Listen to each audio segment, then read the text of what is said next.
You know, there is just one thing in Minecraft that I couldn't stop thinking about, and that is experience orbs. These things have been in the game for a very long time now. They have essentially become a part of Minecraft's identity. But the thing is, I want to know, what are these things? From the gameplay side of things, experience orbs are just something you gain to enchant your items. They don't really serve any purpose other than that. But from the lore side of things, that's when it starts to get interesting. So, what are the methods of getting EXP orbs? We have the one where you kill a mob, the one where you mine coal, the one where you mine diamonds, and the last one where you cook something from a furnace. So, why do certain mobs drop EXP orbs? For a little while, I had a theory that orbs are the life force of an entity, or maybe pieces of their soul. Basically something that ties to that mob's essence. That makes sense so far, but what about the diamonds and coal?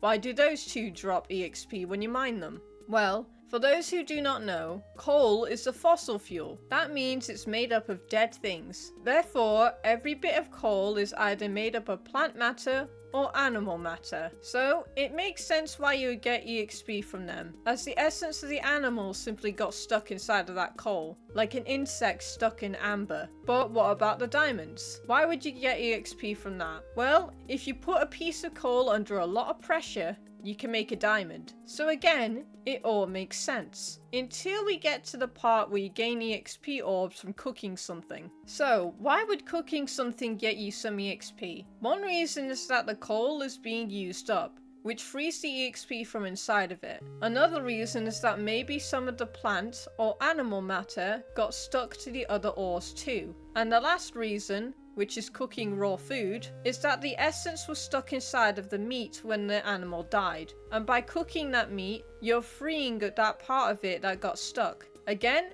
it all makes sense. And it's all tied together. But then I remembered there was another method of getting EXP. You know fishing, right? Yeah, you can get EXP orbs from doing that. Why would that happen? Well, we could argue that the second you pull the fish from the water, it dies. And that's why you get the EXP. Even though that is not what would happen in real life. Reeling up a fish, I mean. When you reel up a fish in real life, it isn't instantly dead. No, it's still alive, allowing you to return it to the water. But in the world of Minecraft, that fish is already dead the moment you caught it, which is a bit strange if you ask me. Anyway, moving on. So it's been made very clear at this point that EXP comes from living things, and that their essence was stuck to certain materials. All good so far, right? Well, how about us, the player? We don't have any EXP, especially when we join the world for the very first time. And what is odd is that we can gain a lot more experience than anything else can. We can even level up, even though that doesn't really do anything. But what is stranger is the fact that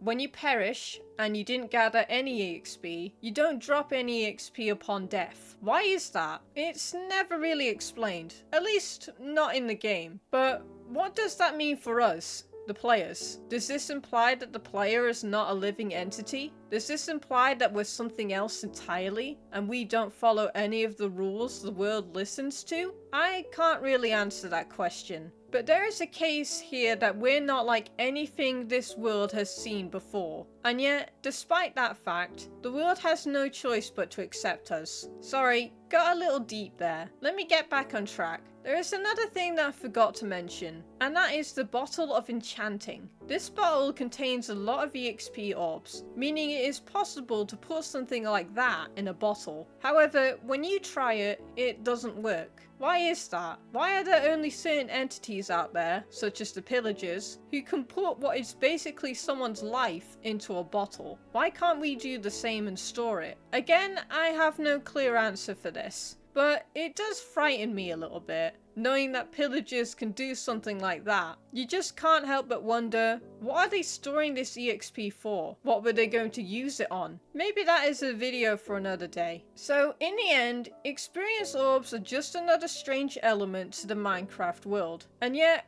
we don't really think about it, because in the end, EXP orbs benefit us. So why would we give something like that more thought? Anyway, let me know what you think EXP orbs are in the comments below. If you feel like I've missed any other ways to gain experience orbs, also let me know. I want to see if this theory about EXP orbs being the life force of an entity is true or not. Because if it's true, then that makes EXP orbs a little morbid. If it isn't true, then it brings up the question again. What are experience orbs? Until then, I'll see you next time.